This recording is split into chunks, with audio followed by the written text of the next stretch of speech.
اگر آپ کے پاس اتنا اچھا پلان موجود تھا تو پھر آپ سابقہ حکومت میں جب موجود تھے تو عوام کو ڈیلیور کیوں نہیں کر سکتے؟ پی ٹی آئی کی حکومت آنے سے پہلے ڈالر 115 روپے اور پی ٹی آئی کی حکومت میں 250 روپے تھا، اور آپ کے ہی دور میں آٹے کے بحران، چینی کا بحران، کیا یہ انتظامی غفلت یا آپ کی ناکامی؟ کس کو پکڑا تھا؟ ہم نے جہانگیر ترین کو پکڑا تھا نا، اپنا آدمی تھا نا۔ ٹھیک ہے۔ باقی کون تھے؟ باقی یہی شریف اور زرداری مافیا تھے۔ عمران خان صاحب شیخ پورہ سازش کا انہوں نے ذکر کیا لیکن بعد میں پروف نہیں دے سکے، کیا ایک سیاسی نعرہ تھا؟ کیا آپ سمجھتے کہ عمران خان لاٹھی یا گولی والا بیان جمہوریت کے خلاف تھا جبکہ آپ جمہوریت کو سپورٹ کرتے ہیں؟ لاٹھی اور گولی والا بیان میرے نالج میں تو نہیں۔ ایک طرف آپ جمہوریت کی بات کرتے ہیں، جمہوریت کے سپورٹ کی بات کرتے ہیں، دوسری طرف پی ٹی آئی خود اندرونی کہانی اگر ہم دیکھتے ہیں تو کافی پی ٹی آئی کے رہنما پارٹی چھوڑ گئے ہیں، تو پی ٹی آئی کے اندر جمہوریت ہے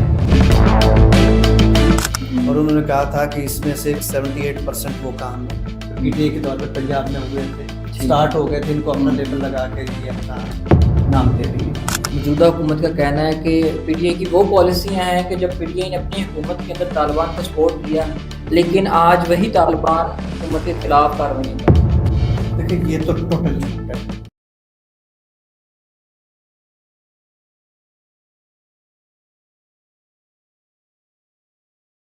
السلام علیکم ناظرین، میں آپ کا اپنا میزبان زبیر راجپوت، آپ دیکھ رہے ہیں ہمارا چینل ہر دن پاکستان۔ ہمارے ساتھ پی ٹی آئی کی سینئر رہنما سابقہ ایڈیشنل جنرل سیکرٹری سردار عظیم اللہ خان صاحب موجود ہیں۔ جاننے کی کوشش کریں گے کہ پی ٹی آئی کا فیوچر کیا ہے، کیا معاملات ہیں، خان صاحب کب باہر آ رہے ہیں، پی ٹی آئی نے جو وعدے کیے تھے پورے کیوں نہیں کیے گئے۔ یہ تمام تلخ سوالات اور ان کی حقیقت ان سے جاننے کی کوشش کریں گے اور بات کریں گے۔ السلام علیکم۔ آن سے سوال سے اپنے پروگرام کا آغاز کرتے ہیں۔ سردار صاحب بتائیے گا کہ اگر حکومت پی ٹی آئی کی دوبارہ آتی ہے تو آپ کے پاس کیا پلان ہے کہ مہنگائی کو، بے روزگاری کو آپ کنٹرول کیسے کریں گے؟ ایک ہوتا ہے مصنوعی طریقے سے چیزوں کو کنٹرول کرنا جیسے آج کیا جا رہا ہے، دوسرا ہوتا ہے کہ آپ لوگوں کو ریلیف بھی دیں اور ساتھ ان کے روزگار پیدا کریں۔ کہ ہم نے کوشش کی تھی کہ پبلک ویلفیئر کے جو پروگرامز ہیں ان میں پیسہ لگایا جائے اور اس کے ساتھ ساتھ جن پہ پاکستان بیس کرتا ہے ان انڈسٹریز کو اور ان سیکٹرز کو ترقی دی جائے۔ اب دیکھیں زراعت نے بڑی ترقی کی، پاکستان کی جو ٹیکسٹائل کی جو پروڈکشن تھی وہ ہسٹری میں سب سے زیادہ تھی، اور پاکستان نے پھر چونکہ پاکستان دنیا کے ان ملکوں میں شامل ہے جن میں پانی کے وسائل بہت اچھے ہیں، تو پاکستان نے ڈیمز کے اوپر بہت ایکٹیولی کام کیا۔ تو انشاءاللہ ہم اپنی جو ہماری جو صورتحال ہے اس کے مطابق ہی پلاننگ کریں گے، لیکن اس پلاننگ میں عوام سب سے پہلے ہوں گے۔ یہ نہیں ہوگا کہ عوام کا آپ کچومبر نکال دیں اور ساتھ کہیں جی زر مبادلہ کے ذخائر بڑھ گئے ہیں۔ بھائی جن لوگوں کے لیے یہ ملک بنایا آپ نے ان کو ہی مار دیا تو پھر کیا کرنا زر مبادلہ؟ ٹھیک ہو گیا۔ اگر آپ کے پاس اتنا اچھا پلان موجود تھا تو پھر آپ سابقہ حکومت میں جب موجود تھے تو عوام کو ڈیلیور کیوں نہیں کر سکے؟ نہیں، یہ غلط پرسیپشن ہے۔ پاکستان تحریک انصاف نے جتنا ڈیلیور کیا ہے وہ آپ دیکھیں اس حکومت کا پچھلا جو 18-20 ماہ کا ٹینیور تھا، اب دیکھ لیں سال ہو گیا۔ جس دن پاکستان تحریک انصاف کی حکومت کو ٹاپل کیا گیا غیر قانونی طریقے سے، اس وقت پاکستان کا G D P growth rate 5.9% تھا، اور پاکستان کی اکانومی کے جو اشاریے تھے وہ ورلڈ بینک یہ کہہ رہا تھا کہ پاکستان کی اکانومی مستحکم ہے۔ آپ ڈالر ریٹ دیکھیں، آپ بجلی کا ریٹ دیکھیں، آپ پیٹرول کا ریٹ دیکھیں، آپ آٹے کا ریٹ دیکھیں، آپ اپنی ایکسپورٹس دیکھیں، آپ کیسے کہہ سکتے ہیں کہ پاکستان تحریک انصاف نے نہیں کیا؟ پاکستان تحریک انصاف نے وہ کیا ہے جو نہ اس سے پہلے کی حکومتیں کر سکی نہ بعد میں کسی نے کی۔ پی ٹی آئی کی حکومت آنے سے پہلے ڈالر 115 روپے اور پی ٹی آئی کی حکومت میں 250 روپے تھا، اور آپ کے ہی دور میں آٹے کے بحران، چینی کا بحران، کیا یہ انتظامی غفلت تھی یا آپ کی ناکامی؟ نہیں، دیکھیں ایک تو آپ کی جو سٹیٹمنٹ ہے میں اس سے اتفاق نہیں کرتا۔ ڈالر 115 تھا لیکن جب ہم گئے حکومت سے تو اس وقت 175 یا 76 تھا، 250 نہیں تھا۔ اور یہ آپ دنیا کے کسی بھی اکنامکس پہ معیشت کے حوالے سے جو رسالہ اس کو پڑھیں، یہ ڈالر کا ریٹ مصنوعی طریقے سے کنٹرول کیا ہوا تھا، اس کا ایک پریشر علیحدہ سے تھا پاکستان کی معیشت کے اوپر۔ جب وہ ڈالر کو نیچرل لیول پہ لایا گیا تو وہ یہی ریٹ تھا۔ دوسری بات یہ ہے، دیکھیں چینی پاکستان تحریک انصاف کے دور میں کبھی بھی 190 روپے نہیں ہوئی جو آج بک رہی ہے، اور آپ یہ بھی مت بھولیں کہ پاکستان تحریک انصاف کے دور میں ہی چینی مافیا کے خلاف سب سے بڑا کریک ڈاؤن کیا گیا۔ ایک پوری رپورٹ تیار ہوئی، اس رپورٹ کی بنیاد پہ شوگر ملز کو ہولڈ کیا گیا کہ آپ اس کے ذمہ دار ہیں. یہ الگ بات ہے کہ پھر سارا کا سارا یہ چونکہ ایک مافیا ہوتا ہے، جن کو ہم نے پکڑا ان کو کورٹ نے ریلیف دے دیا. اور کون تھے وہ لوگ؟ دیکھیں تحریک انصاف کے جو لوگ تھے وہ تو تحریک انصاف چھوڑ گئے. کس کو پکڑا تھا ہم نے؟ جہانگیر ترین کو پکڑا تھا نا، اپنا آدمی تھا نا. باقی کون تھے؟ باقی یہی شریف اور زرداری مافیا تھا. تو ہم نے تو ہر آدمی پہ اکراس دی بورڈ ہاتھ ڈالا تھا کہ پاکستان کے عوام کو ریلیف ملے. اگر پی ٹی آئی مانتی ہے کہ ان کے خلاف جو مقدمات بنائے گئے ہیں یہ سیاست پر مبنی ہیں اور جھوٹے اور فیک مقدمات ہیں، تو پھر پی ٹی آئی نے اپنی حکومت کے دور میں اپنے اپوزیشن پہ کیوں مقدمات بنائے؟ دیکھیں پی ٹی آئی نے اپنی اپوزیشن پہ کوئی مقدمات نہیں بنائے، یہ بھی غلط پرسیپشن ہے. زرداری اینڈ نواز شریف فیملی کے خلاف جتنے کیسز تھے نیب میں، آپ ان کی ڈیٹ آف انسٹیٹیوشن اٹھا کے دیکھ لیں، وہ سارے کے سارے اس دور کے تھے جو ان کا اپنا دور ہے. پی ٹی آئی کے دور میں نواز شریف کے خلاف کوئی نیا کیس نہیں بنایا گیا. پی ٹی آئی کے دور میں مریم کے خلاف کوئی نیا کیس نہیں بنایا گیا. پی ٹی آئی کے دور میں زرداری یا اس کی بہن کے خلاف کوئی نیا کیس نہیں بنایا گیا. یہ ریکارڈ کی بات ہے. لیکن آج جو ہمارے ساتھ ہو رہا ہے، میں ابھی 52 کیسز بھگت رہا ہوں. عمر ایوب صاحب اسمبلی نہیں آ پا رہے کہ میرے اوپر 104 کیسز ہیں. خان صاحب 200 سے زیادہ کیسز بھگت رہے ہیں. یار ایک آدمی گجرانوالا بھی ہے، ایک آدمی فیصل آباد بھی ہے، ایک آدمی سائی وال بھی ہے، وہ لاہور بھی ہے، وہ پنڈی بھی ہے. وہ آدمی ہے جن کوئی تو ریلیونسی بھی تو ہوتی ہے نا کسی بات میں، کوئی لاجک بھی تو ہوتی ہے. اس طرح کے کیسز تو پاکستان کی تاریخ میں، ابھی زرتاج گل کل پرسوں بتا رہی تھی کہ ان کے اوپر الزام ہے وہ شاید بھینس کو گاڑی کی ڈگی میں بٹھا کے لے گئی. تو اس طرح کے بھی کیسز ہوتے ہیں. عمران خان صاحب شیخ پورہ سازش کا انہوں نے ذکر کیا لیکن بعد میں پروف نہیں دے سکے، کیا ایک سیاسی نعرہ تھا؟ نہیں، شیخ پورہ سازش تو کوئی نہیں تھی، ایک لندن پلان کے حوالے سے تھا. ٹھیک ہے. اور وہ لندن پلان آپ نے دیکھا کہ وہ پھر ایگزیکیوٹ بھی ہوا. لندن میں یہ سب کی میٹنگز ہوئیں، اس کے بعد آ کے پی ٹی آئی کے ایم این ایز کو خریدا گیا، ان کو سندھ ہاؤس میں رکا گیا، پھر ایک ووٹ آف نو کانفیڈنس کی ایک موو چلائی گئی، اور اس کے بعد پاکستان کا جو معاشی استحکام تھا اس کو سب سے پہلے تباہ کیا گیا. 5.9% G D P growth rate اگلے 2 سے 2.5 سال تک 0% پہ رہ گیا، اب بھی شاید 2% ہی. مجھے آپ یہ بتائیے گا کہ امریکہ سے تعلقات خراب کیوں ہوئے؟ کیا یہ غیر ملکی سازش تھی یا حکومت کی پالیسیوں کا تسلسل؟ کہا یہ جاتا ہے کہ امریکی ہر دور میں ہمیں ڈکٹیٹ کرواتے رہے ہیں. ٹھیک ہے. جب سے ہمارے ان سے تعلقات بنے، عمران خان پہلا آدمی تھا جس نے یہ کہا تھا کہ یہ ڈکٹیشن ہم نہیں لیں گے. جب انہوں نے ہمارے سفیر کو کچھ ایسی باتیں کہیں جو سفارتی آداب کے منافی تھیں، جو ایک آزاد ملک کے پرائم منسٹر کی حیثیت سے جب خان صاحب کے نالج میں آئی تو انہوں نے محسوس کیا کہ یہ میرے ملک کی انسلٹ ہے.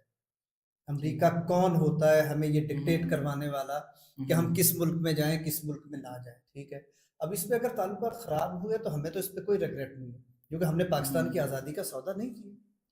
لیکن آج عمران خان صاحب امریکہ سے ہی انصاف کی امید رکھتے ہیں. عمران خان کا کون سا بیان ہے جو انہوں نے کہا کہ میں امریکہ سے انصاف کی امید رکھتا ہوں؟ آپ بتائیں. عمران خان کا تو کوئی بیان نہیں ہے. اگر یہ پارٹی کے لوگ کہتے ہیں کہ امریکہ جو ہے جو ہم پہ انسانیت کے حوالے سے ظلم ہو رہا ہے، وہ تنظیمیں وہ آواز اٹھائیں اور ہمارے امریکہ سے بیان آ گیا، اس پہ بہت خوش ہوتے ہیں. دو چیزوں کو مکس کر رہے ہیں.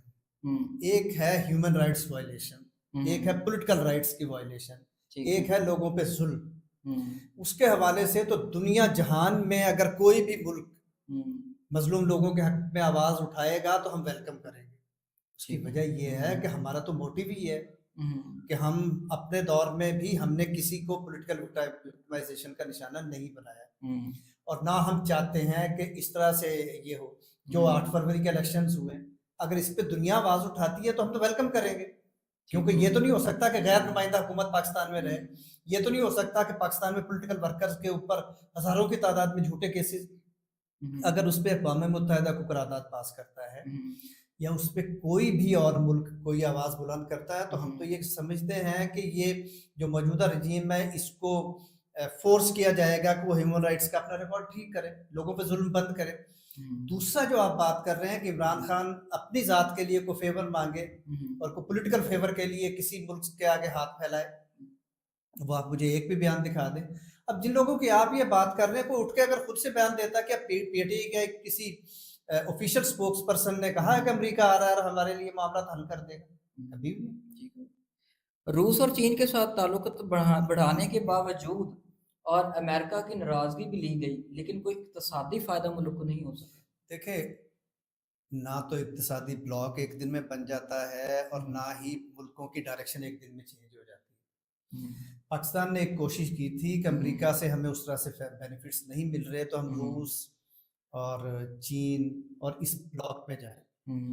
اب اس بلاک والی سائڈ پہ کام ہو رہا تھا تو حکومت ٹاپل کر دی گئی۔ آپ نے دیکھا نہیں کہ خان صاحب نے جو دورہ کیا تھا وہاں پہ رشیا کا، وہاں پہ جو سب سے بڑا انسینٹیو ان کے لیے یہ تھا کہ ہمیں پیٹرول سستا ملے گا، ٹھیک ہے، اس سستے پیٹرول کے ذریعے ہم لوگوں کو ریلیف دے سکتے ہیں۔ اور یہ ہم نے اکیلے نہیں کیا، انڈیا نے لیا وہاں سے بلینز آف روپیز کا، دنیا کے اور ملکوں نے لیا۔ یورپ کے ملک اب آج تک خرید رہے ہیں وہاں سے، گیس بھی خرید رہے ہیں، ٹھیک ہے، اور پیٹرول بھی خرید رہے ہیں۔ یہ امریکہ ہم پہ ہی پابندی لگاتا ہے، اور اگر ہم اس پابندی کو چیلنج کرتے ہیں تو ہمارے یہاں پہ جو غدار بیٹھے ہوئے وہ امریکہ کی جی حضوری کر کے کہ ہم تو وینٹیلیٹر پہ ہیں، امریکہ کے سامنے اگر ہم بولیں گے تو ہم تو مارے جائیں گے۔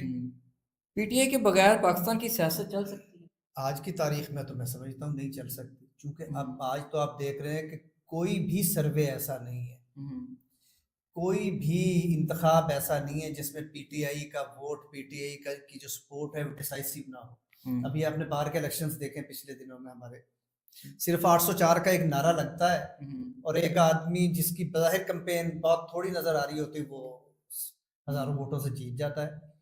آپ کسی بھی الیکشن میں دیکھ لیں، دھاندلی سے آپ ہروا رہے ہیں، ادروائز آپ جو سروے دیکھ رہے ہیں 76% پی ٹی آئی ہے۔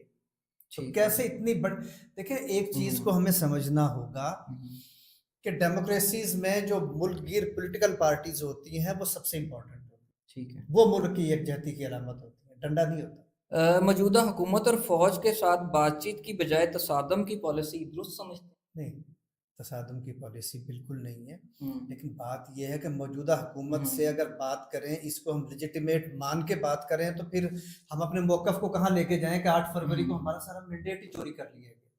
ان میں سے تو جیتے ہی نہیں ہیں، یہ جو حکومت میں بیٹھے ہیں ان میں سے تو نہ ان کے منسٹرز جیتے ہیں، نہ ان کے ایم ایل اے جیتے ہیں، نہ ان کے ایم پیز جیتے ہیں۔ یہ تو ساری کی ساری دھاندلی کی پیداوار ہے۔ اس دھاندلی کی پیداوار کو اگر ہم اتنی وقت دیں کہ وہ اس ملک کے تقدیر کے فیصلے کرے، تو آپ دیکھ رہے ہیں کہ فاٹا میں بھی لڑائی ہو رہی ہے، جو سب کا علاقہ تھا فاٹا کا، کے پی کا علاقہ، بلوچستان کے بھی حالات آپ کے سامنے ہیں، کراچی میں ہیومن رائٹس کے حالات آپ کے سامنے، خواتین کو مرد پولیس اہلکار دھکے دے دے کے گاڑیوں میں چڑھا رہے ہیں۔ تو یہ لوگ عوام سے ہیں ہی نہیں، عوام سے ان کا تعلق کوئی نہیں ہے، تو ان سے کیا بات کریں۔ اگر آپ تصادم کی پالیسی کے خلاف ہیں تو کیا آپ تسلیم کرتے ہیں کہ 9 مئی کے واقعات، فوجی اداروں پر حملے، عمران خان اور پارٹی قیادت نے اس کی ذمہ داری قبول کی؟ دیکھیں، 9 مئی کا جو واقعہ ہے نا، اس کو ہمیں سٹارٹ کرنا ہوگا اسلام آباد ہائی کورٹ سے۔ ٹھیک ہے، اسلام آباد ہائی کورٹ میں پاکستان کی جو اعلیٰ ترین کانسٹیٹیوشنل کورٹس ہیں، وہاں ایک آدمی اپنی فریاد لے کے جاتا ہے کہ مجھے انصاف دیا جائے، اور وہاں پہ ایک مسلح جتھا جاتا ہے، شیشے توڑتا ہے، گیٹ توڑتا ہے، اور اس آدمی کو جو اس ملک کا سابقہ وزیر اعظم رہ چکا ہے، جو اس ملک کا سب سے مقبول لیڈر ہے، اغوا کر لیا جاتا ہے اور وہ فوٹیج چلائی جاتی ہے۔ تو اس کے بعد لوگوں کے جو سینٹیمنٹس تھے ان کو آپ کوئی پلانڈ ایکٹ نہیں کہہ سکتے۔ اس حوالے سے خان صاحب نے اور ہماری قیادت نے، ہم سب نے بارہا یہ بات کی ہے، آج بھی ہم کہتے ہیں کہ ایک جوڈیشل کمیشن بنایا جائے سپریم کورٹ کے ججز کی سربراہی میں، وہ پروب کرے کہ یہ واقعات ہوئے کیسے تھے، اس میں ہمارا کوئی ہاتھ نہیں ہے، ہماری کوئی پلاننگ نہیں ہے۔ اس میں دیکھا جائے کہ جو لوگ اندر انٹر ہوئے ہیں، جن لوگوں نے توڑ پھوڑ کی ہے، ان کو پروب کس نے کیا ہے۔ اس حوالے سے ہم تو پہلے دن سے کہہ رہے ہیں کیوں نہیں بنایا جا رہا جوڈیشل کمیشن۔ دیکھیں نا، جوڈیشل کمیشن بن جائے، وہ ایک رپورٹ آ جائے۔ اب پولیس آپ کے ہاتھ میں جو لوگوں پہ ظلم کر رہی ہے، لوگوں پہ جھوٹے ایف آئی آرز دے رہی ہیں، آپ اس کی رپورٹس کی بنیاد پہ ہمیں اگر مورد الزام ٹھہراتے ہیں تو ہم کیوں مانیں گے یہ بات؟ کیا آپ سمجھتے کہ عمران خان لاٹھی یا گولی والا بیان جمہوریت کے خلاف تھا، جبکہ آپ جمہوریت کو سپورٹ کرتے ہیں؟ نہیں، لاٹھی اور گولی والا بیان میرے نالج میں تو نہیں ہے۔ کون سا، کس ڈیٹ کا ہے، مجھے آپ بتا دیں۔ جب یہ 9 مئی سے پہلے کے واقعات کے اندر، جب عمران خان روز تقریریں کرتے تھے بنی گالہ بیٹھ کے یا لاہور میں بیٹھ کے، تو جب اسی طرح کے بیان آتے تھے، لاٹھی بھی چلتی تھی اور گولی کے بدلے میں گولی کی بھی بات کی جاتی تھی، تو یہ جمہوریت کے سپورٹ میں کیسے نہیں بچ جاتی ہے؟ دیکھیں، عمران خان کے اوپر یہ اس رجیم سے کے دور سے پہلے کبھی ایک کیس بھی نہیں بنا، کرمنل کیس.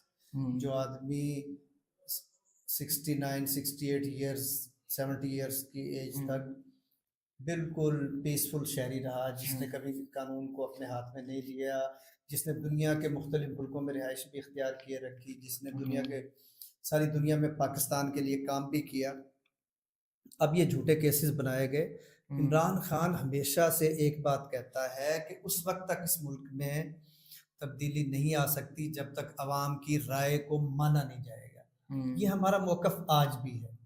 ٹھیک ہے، لاٹھی یا گولی کا تو اس میں کوئی سرے سے ہے ہی نہیں ذکر. ہاں، ہم یہ چاہتے ہیں کہ ادارے اپنی کانسٹیٹیوشنل ڈومین میں رہیں، لوگوں کو حکومت کا فیصلہ کرنے دیا جائے، اور جن لوگوں کو نمائندے کے طور پہ عوام آگے لے کے ہیں ان کو موقع دیا جائے. عمران خان صاحب کے خلاف توشہ خانہ کیس اور دیگر کیسز چل رہے ہیں، آپ سمجھتے ہیں کیسوں میں کچھ سچائی اور حقیقت ہے؟ دیکھیں، توشہ خانہ میں جو تحائف آتے ہیں ان کو وہاں سے لینے کا ایک قانونی طریقہ ہے. ٹھیک ہے.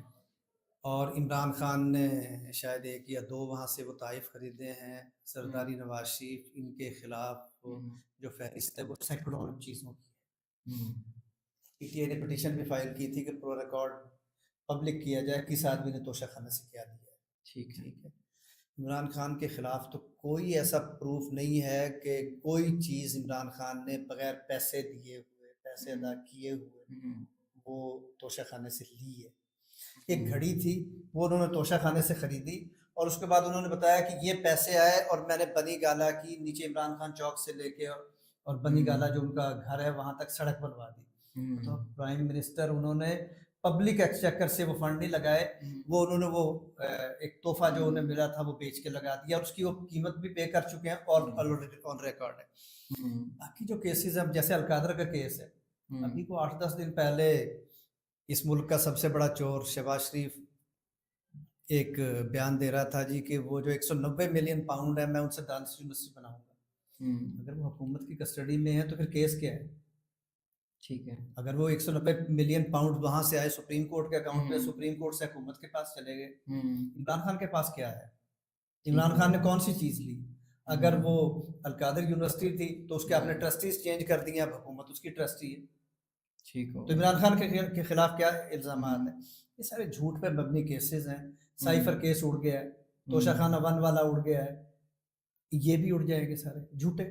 ایک طرف آپ جمہوریت کی بات کرتے ہیں، جمہوریت کا سپورٹ کی بات کرتے ہیں، دوسری طرف پی ٹی آئی خود اندرونی کہانی اگر ہم دیکھتے ہیں تو کافی پی ٹی آئی کے رہنما پارٹی چھوڑ گئے ہیں. تو پی ٹی آئی کے اندر جمہوریت ہے؟ پی ٹی آئی کے کتنے لوگ چھوڑ گئے اتنے ظلم کے باوجود؟ 2-4 لوگ چھوڑ گئے، باقی ساری دنیا تو کھڑی ہوئی ہے کیسز کے باوجود کھڑی ہوئی ہے. اگر پی ٹی آئی میں جمہوریت نہ ہوتی تو میرا جیسا لوور مڈل کلاس کا آدمی سینٹرل پنجاب کا ایڈیشنل سیکرٹری بن سکتا تھا. ہمارے جیسے آدمی اور 60% سے زیادہ لوگوں کو، نئے لوگوں کو ٹکٹ دیے گئے. یہی تو جمہوریت ہے. مڈل کلاس کے لوگوں کو ٹکٹ دیے گئے، نئے لوگوں کو ٹکٹ دیے، پڑھے لکھے نوجوانوں کو ٹکٹ دیے گئے. اس سے بڑھ کے جمہوریت کیا ہوگی؟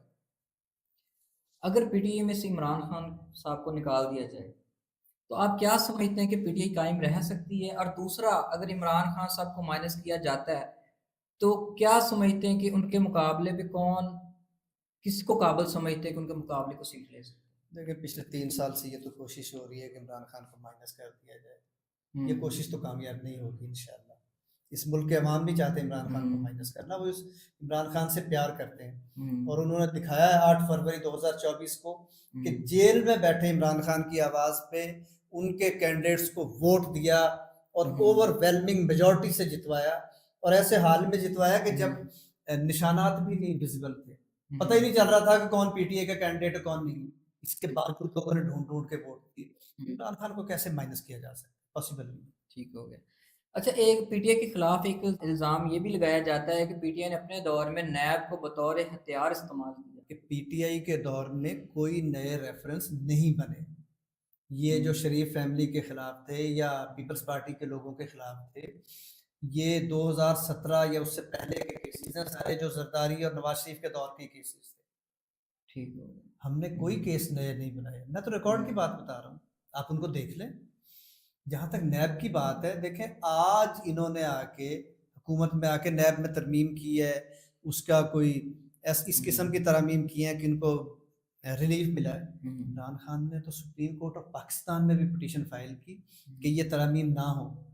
سپریم کورٹ کے جسٹس صاحبان نے عمران خان صاحب سے کہا کہ آپ کو بھی ریلیف ملے گا آپ کے کیس سے. انہوں نے کہا مجھے نہیں چاہیے ریلیف, مجھے ریلیف نہیں چاہیے, آپ میرے ملک کو لوٹنے والوں کو نہ چھوڑیں. ٹھیک ہو تو گیا. عمران خان سے یہ آپ یہ کیسے کہہ سکتے ہیں کہ وہ کسی کو پولیٹیکل وکٹمائزیشن کرے گا؟ پی ٹی آئی کے پاس نیا پاکستان کے لیے کوئی واضح اقتصادی اور سیاسی پلان اگر پی ٹی آئی دوبارہ حکومت میں آئے؟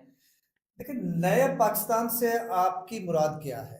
پی ٹی آئی نے جو 2018 میں نعرہ دیا تھا نئے پاکستان کی, وہ یہ تھی کہ دو نہیں ایک پاکستان, ٹھیک ہے, سب کے لیے انصاف, سب کو یکساں موقع. پی ٹی آئی نے اس حوالے سے جو انیشل کام کیا تھا وہ یہ تھا کہ صحت کی سہولتیں سب کو یکساں دی جائیں. صحت کارڈ آپ نے دیکھا, ٹھیک ہے, کرونا آیا تو احساس پروگرام ہم نے وہ اسٹارٹ کیا, ٹھیک ہے. اس کے بعد پاکستان کا مسئلہ تھا یہ بڑھتا ہوا گلوبل وارمنگ, اور پاکستان ان ملکوں میں تھا جس میں کلائمیٹ چینج بہت تیزی سے ہو رہا تھا. ٹھیک ہے, بلین ٹری ہم نے اسٹارٹ کیا, ٹھیک ہے. اچھا, اس کے بعد ہم نے کوشش کی کہ کم سے کم انٹرفیئرنس اداروں میں. آپ نے دیکھا کہ پی ٹی آئی کے دور میں پی ٹی آئی کے لوگوں کے خلاف بھی کیسز بنتے رہے اور کسی نے کوئی انٹرفیئرنس نہیں کی. کبھی یہ نہیں ہوتا تھا کہ پی ٹی آئی کے اگر کسی آدمی نے کوئی کمپلینٹ کر دی ہے تو پھر انویسٹیگیشن ہی نہیں ہوگی جیسے آج ہو رہا ہے, اسی کا کہنا قانون مان دیا جائے گا. اس کے بعد یہ تھا کہ پی ٹی آئی نے کوشش کی کہ ملک کو ڈیموکریسی کے ساتھ لے کے چلا جائے. پی ٹی آئی نے تو کہیں کسی کو اغوا کرنے کی کوشش نہیں کی, کبھی کسی کے بیوی بچوں کو اغوا کر کے اس سے ووٹ نہیں لیا, بلکہ پی ٹی آئی کے ایم این ایز کو 20 کو سندھ ہاؤس میں پکڑا گیا. پی ٹی آئی نے صرف پروٹیسٹ کیا. پی ٹی آئی تشدد چاہتی تو اس وقت تم کر سکتی. تو یہ تو ساری ایلیگیشنز ہیں. پی ٹی آئی ایک ایسا نیا پاکستان چاہتی ہے جس میں لوگوں کو ان کی خواہش کے مطابق فیصلے کرنے ہیں, اور پی ٹی آئی یہ سمجھتی ہے کہ بلوچستان کے جو موجودہ حالات ہیں, فاٹا کے جو موجودہ حالات ہیں, سابقہ فاٹا اور کے پی کے جو جنوبی اضلاع کے, ٹھیک ہے, بنیادی ایشو یہ ہے کہ لوگوں کو ان کے رائٹس نہیں دیے جا رہے, لوگوں کو بولنے نہیں دیا جا رہا, لوگوں کی آواز کو دبایا جا رہا ہے. بلوچستان میں جو مسنگ پرسنس کا مسئلہ ہے, بلوچستان میں جو سب سے بڑا مسئلہ ہے وہ یہ کہتے ہیں کہ ہم نے ان لوگوں کو الیکٹ ہی نہیں کیا. یہ جو موجودہ وزیر اعلیٰ اس کی کیبنٹ ہے, ان کو ہم نے ووٹ ہی نہیں دیا, یہ کہاں سے آ گئے؟ جب اس قسم کی صورتحال ہو تو لوگوں کا پروٹیسٹ پھر ان کو روکنے کے لیے آپ کو ڈائیلاگ کا طریقہ اختیار کرنا پڑتا ہے. پی ٹی آئی نے آپ دیکھیں کہ کے پی کے جو ایشوز تھے ان کو ڈائیلاگ سے ریزالو کیا. آپ ٹریک ریکارڈ دیکھ لیں, پی ٹی آئی کے دور میں دہشت گردی کے واقعات بہت کم تھے. ٹھیک ہو گیا. آپ نے کے پی کے کا ذکر کیا, آپ اس ٹائم خیبر پختونخوا میں پی ٹی آئی کی حکومت ہے, کیوں ڈیلیور نہیں کر پا رہے وہاں پہ؟ کیا رکاوٹ سمجھتے ہیں؟ وفاقی حکومت کو رکاوٹ ڈال رہی ہے. پچھلے دنوں مریم نواز نے اخباروں میں نا اپنا ایک پورا 60 پیج کا ایک نیریٹو بلڈ کرنے کی کوشش کی تھی کہ کام یہ سارے ہم نے, اس کے اوپر کچھ صحافیوں نے انویسٹیگیٹنگ رپورٹنگ کی تھی, اور انہوں نے کہا تھا کہ اس میں سے کچھ 75 76 78% وہ کام ہے جو پی ٹی آئی کے دور میں پنجاب میں ہوئے تھے, سٹارٹ ہو گئے تھے, ان کو اپنا لیبل لگا کے یہ اپنا نام دے رہی ہے. اچھا, ملک میں بڑھتی ہوئی دہشت گردی کے پیچھے موجودہ حکومت کا کہنا ہے کہ پی ٹی آئی کی وہ پالیسیاں ہیں کہ جب پی ٹی آئی نے اپنی حکومت کے اندر طالبان کو سپورٹ کیا, لیکن آج وہی طالبان حکومت کے خلاف کارروائیاں کر رہے ہیں. دیکھیں یہ تو ٹوٹل جھوٹ ہے. پی ٹی آئی نے مذاکرات کے ذریعے چیزوں کو بہتر کیا تھا. میں نے آپ کو بتایا کہ پی ٹی آئی کے دور کا آپ انڈیکس دیکھ لیں دہشت گردی کا, پاکستان آج تو دنیا میں دوسرے نمبر پہ, ابھی پچھلے دنوں جو بی بی سی نے رپورٹ چھاپی تھی, اور 45% دہشت گردی کے واقعات میں اضافہ ہوا. پی ٹی آئی نے ایک کوشش کی تھی کہ جو بھٹکے ہوئے لوگ ہیں ان کو ٹریک پہ لایا جائے, ان کی دوبارہ آباد کاری کی جائے. ایک پروجیکٹ بنا تھا, پھر پی ٹی آئی کی حکومت ڈی ٹریک ہو گئی. اس کے بعد اس وقت کی اسٹیبلشمنٹ کے کہنے پہ شہباز شریف کی حکومت نے ان لوگوں کے ساتھ کیا ڈیل کی, ان لوگوں کو کیسے لے کے آئے. پی ٹی آئی کے دور میں تو ایک بھی آدمی نہیں آیا باہر سے, ٹھیک ہے, اور اگر ان کو لے کے آئے تو وہ جو پلان تھا اس کے مطابق لے کے آئے یا صرف لے کے آ گئے. ٹھیک ہو گیا. یہ سارے الزامات ہیں, سارے کے سارے یہ جھوٹے الزامات ہیں. ہاں, پی ٹی آئی اس بات کے بالکل خلاف ہے کہ اپنے ہی لوگوں پہ بمباری کی جائے, اپنے ہی لوگوں کو مارا جائے. ہمیں فرق کرنا ہوگا دہشت گرد میں اور عام آدمی میں. ہمیں فرق کرنا ہوگا ایک عام ناانصافی کے خلاف آواز اٹھانے والے نوجوان میں اور دہشت گرد میں. یہ پی ٹی آئی کا ہمیشہ سے ہے.